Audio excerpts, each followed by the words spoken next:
And I can't change, even if I tried, even if I wanted to. And I can't change, even if I tried, even if I wanted to. My love, my love, my love, she keeps me warm. She keeps me warm. She keeps me warm. She keeps me warm.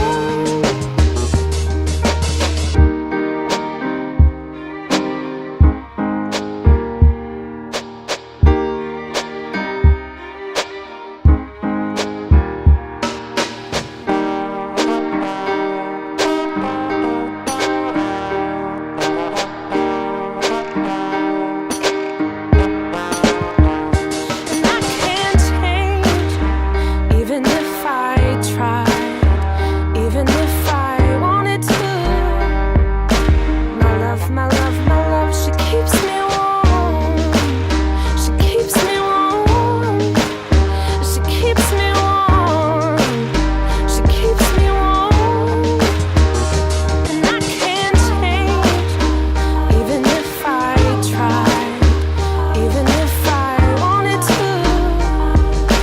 My love, my love, my love, she keeps me warm. She keeps me warm. She keeps me warm. She keeps me warm. She keeps me warm. She keeps me warm. My heart doesn't see race. Love has no age limit. That's my best friend. We are neighbors and best friends. We all have different religions, but we have universal love as well. I love my sister. Love is love. Our family is no less than any other family. Not crying on Sundays, 'cause I'm not crying on Sundays. Patient, love is kind.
Job hunting in a time when so many companies are eliminating positions or closing up altogether can be extremely difficult, but many potential employees may have to do something else or have something else to be concerned about. And Damian Burkle with Professionals in Transition is here to tell us exactly what that is. And we were talking about age discrimination. Is that something that people really do have to worry about when they go out? Oh, yeah, absolutely.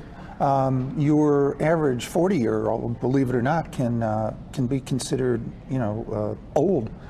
Age discrimination has been shown to begin in the mid-30s, which is kind of scary. And then the older you get, the issue becomes this person will want more salary and more benefits and may impact our health care, et cetera. So those are all real things to think about and to address when you're job searching. So now how can somebody 30 years old be considered old? I don't understand that one, or 40. Well, it all depends on the perception of the company and the industry. I mean, I'm 55 and, I don't feel like I am old. Somebody called me a senior citizen the other day, and I said that word doesn't exist in my vocabulary. All right, so what about your resume? Should you shave a few years off to look a little younger? No, absolutely not. And the reason is if you position yourself, say, like a 40-year-old, and the human resources person is looking for that 40-year-old, and then this 55-year-old guy with gray hair walks through. Oh, no. That's right. And then the question becomes, well, what else are they hiding? Right. All right. So anything else that people should be watching out for? No, but I would recommend that they stand tall. I tell people I have earned every gray hair on my head, and there's nothing to be afraid of. And be the answer to the employer's needs, regardless of your age. I like that. If you'd like more information about Professionals in Transition, you can call them. Here's the number, 757-1099, or find a link to their website inside the Scene on 12 section of WXII12.com. Thank you, Damian.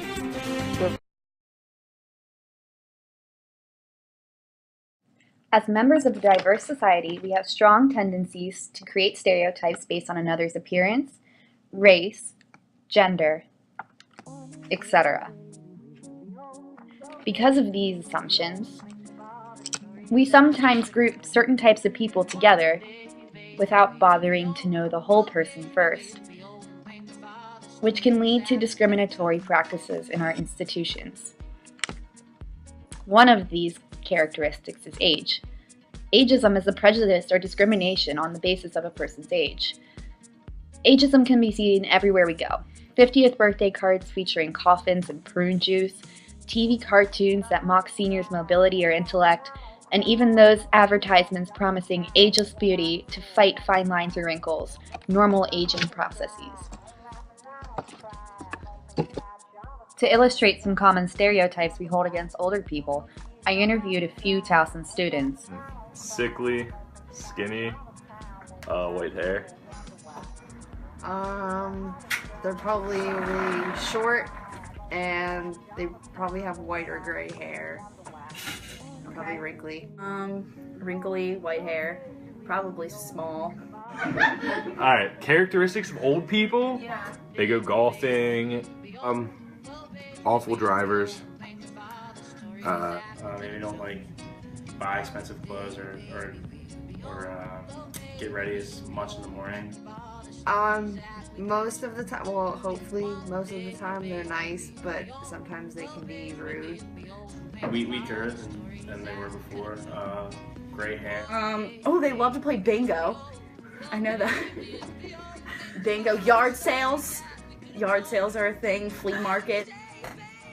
I guess things just to keep them busy.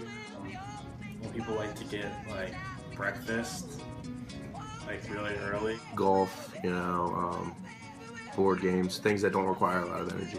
They kind of don't care anymore. It's antiques. All things that I like to do.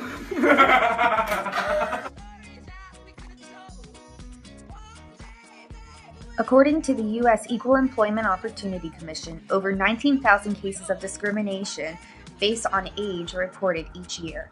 However, only 1 in 7 cases recover money for the discrimination that they faced. Further, the elderly lack access to proper medical care.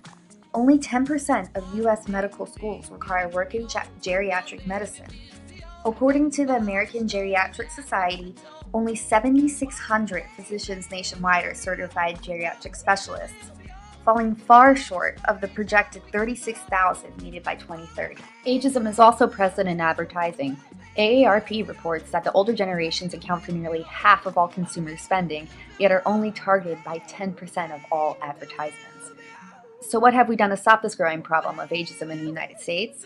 Well, in 1975, the Age Discrimination Act was passed, which prohibits discrimination on the basis of age in programs and activities receiving financial assistance. The Age Discrimination in Employment Act of 1967 prohibits employers to being discriminatory in the workplace. No matter what, we should remind ourselves that older people were once young, and no matter what, we too one day will grow old. Elderly deserve respect just as much as you and I.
They're gonna clean up your looks with all the lies in the books to make a citizen out of you. Because they sleep with a gun and keep an eye on you, son, so they can watch all the things you do. Because the drugs never work, they gonna give you a smirk, cause they got methods of keeping you clean. They gonna rip up your heads, your aspirations to shreds, another cog in the murder machine. They said I'm teenagers scared the living shit out of me. They could care less as long as someone will bleed. So darken your clothes, I'll strike a violent pose. Maybe they'll leave you alone, but not me. The boys and girls in the clique, the awful names at the stick. You're never gonna fit in much, kid. But if you're troubled and hurt, what you got under your shirt will make them pay for the things that they did. They said, I'm teenagers scared the living shit out of me. They could care less as long as someone will bleed. So darken your clothes, I'll strike a violent pose. Maybe they'll leave you alone, but not me. Oh, yeah.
Wow, look at you all. So, I was waiting for my flight 2 days ago at San Francisco International Airport, and sitting directly across from me was a young, attractive woman. She wore heavy makeup, and she had long, lacquered nails, and a skimpy top that was riding up just enough to reveal a pretty gaudy belly piercing. So I had a shock of surprise when she stood up to board her flight, and I saw the title of the book that she had been engrossed in all this time, Fundamentals of Angel Investing. So this was deliciously ironic for me because my topic is bias. I graduated with a science degree from UC Berkeley in 1984. And it was hard studying science at Berkeley. And it wasn't just because of the content. I was the target of frequent, undeniable, in-my-face sexism. But this was also a time of celebration and optimism for women. We were the first generation in history where female college graduates outnumbered males. We were flooding into the marketplace in unprecedented numbers and into fields where before we'd had little to no representation. And we naively thought that our generation would be the one to make gender inequity a thing of the past. But here we are, it's 30 years later, and the conversation remains much the same. Young female scientists tell me stories that are heartbreakingly similar to those early experiences. We still have a substantial pay gap and shockingly few women at the top. Only 5% of Fortune 500 CEOs are women and 18% of Congress. Oddly, we are 51% of the population, yet occupy only 15% of lead roles in movies. And my world, Silicon Valley, is one of the few places where you might encounter this scene at a major conference during the bathroom break. So, as a woman, I find it disheartening and angering and really, frankly, boring to still be in this conversation. And I imagine as a man, it gets old having the finger always pointing back at you. The tolerance for this conversation is wearing thin, and this is nowhere more evident than in the insult-laden, often vulgar, and sometimes violent comment streams accompanying any online discussion of a gender-related issue. But these conversations leave out a powerful and invisible actor in our story. All of us, male and female, are unconsciously gender biased. And these biases lead well-meaning men and women to do things that perpetuate the status quo without our ever knowing it. So until as a society we can get our arms around this phenomenon, we are unwitting accomplices in the perpetuation of inequity and discrimination. So let's take a look at the brain processes that drive bias, how it shows up, and most importantly, what are some things that we can do about it? Most people think that they move through their day making their decisions with a conscious and rational process of deliberation. And by this logic, it's difficult to do something that's out of keeping with your values without knowing that you've done so. But actually, conscious decision-making represents a tiny, tiny fraction of what goes on in your brain. You couldn't possibly take in the oncoming barrage of information moment to moment, process it, and formulate a response to it with this part of the brain alone. It needs help. And what it calls on is a vast reservoir of unconsciously stored associations. You see, as you move through your day, outside of your awareness, your brain is always scanning for repeating patterns. And when it finds them, it stores them as the way things are or ought to be. But the problem with this process, which actually works well most of the time, is that your brain is also not differentiating around the utility or the fairness or the accuracy of what the environment is serving up. If it's associated out there, it's likely to become associated in here. And it is these associations that we use to make meaning of the world and to formulate our response to it. Now, we can measure unconscious associations quite easily with an elegant and simple instrument called the implicit association test. Quite simply for gender, all it does is ask you to associate certain words with the image of a man or a woman. And when those requested associations match your unconscious association, you're going to be able to do these tasks more quickly and with fewer errors.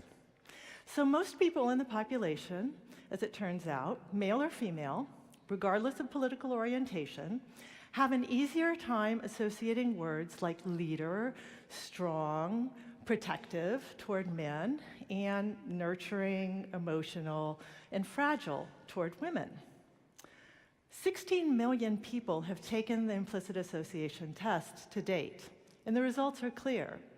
If you grew up here in the United States, or for that matter, most parts of the world, you likely have a significant degree of gender bias. Okay, so where do those biases come from? I mean, where are all these associations hanging out? Well, just do a search on the internet for any profession and add the modifier male or female in front of it and see what comes up. In this case, the search was on female executive.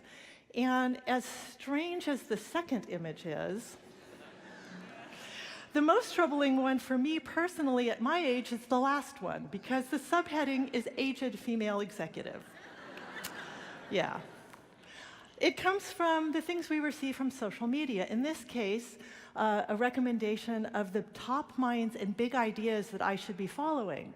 There are 22 images, and only 2 of them are female.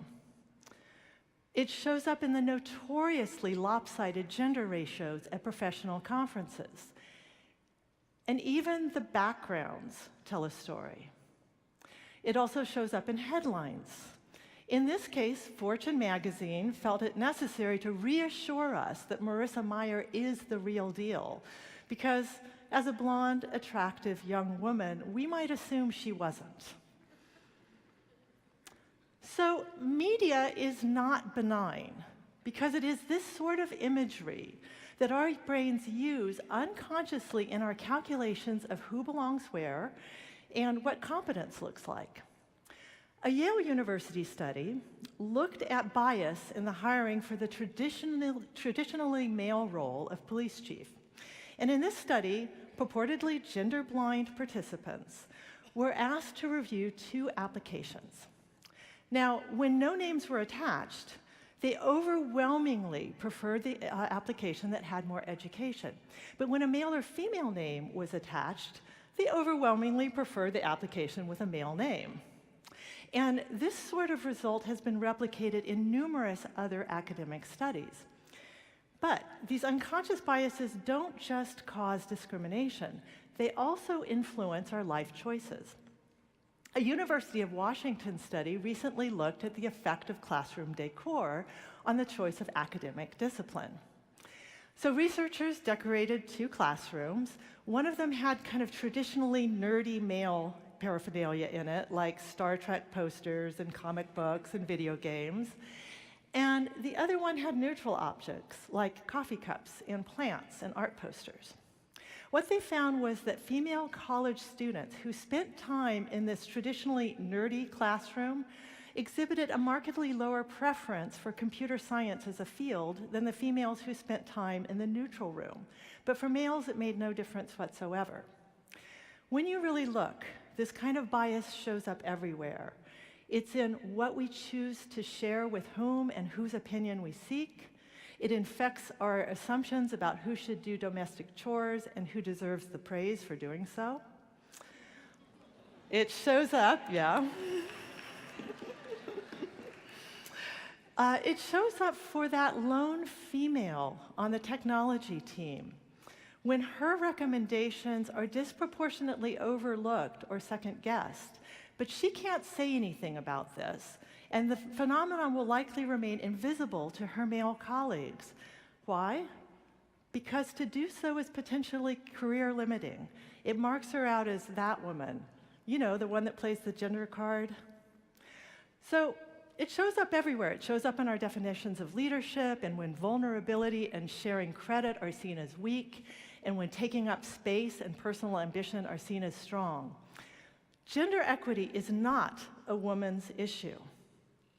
We need women to fully participate in the conversations that shape the future of the world. But it's not just women who benefit. Men benefit too, because when we associate masculinity with money and muscles and domination and aggression, we dishonor legions of good men who do not embody these characteristics. No piece of legislation or mandatory sexual harassment training or quota will get rid of unconscious bias. These things are necessary. But when we focus only on overt sexism, we miss the point. And worse yet, we allow ourselves to point our finger at a hypothetical bad guy out there. But when we allow ourselves to understand that we are biased too, we're able to transform this conversation from one of blame and shame to one of committed action. Believing in gender equity is not enough. We are the creators and the consumers of the environments that drive bias. So what can we do about it? There's actually a fairly simple solution, and that is to commit yourself to becoming a good observer of your environment. Make it a daily practice, and if you need to, remind yourself. In fact, you might even notice something today as a result of the last 10 minutes we've spent together. But if you do, don't judge it, because we all do it. Don't judge it. Engage with other people. Get curious. And use it to fuel an exploration. When you see bias or the environments that drive it, say something, talk about it, and where you can, change it. And this is for the men in the audience. Women can't and shouldn't take this one on by ourselves. We need you to pick up the mantle alongside us. So let's help each other. Let's help each other change these limiting narratives of what it means to be a man or a woman. Because nobody here is to blame for this problem, but we are all together responsible for a solution. Thank you.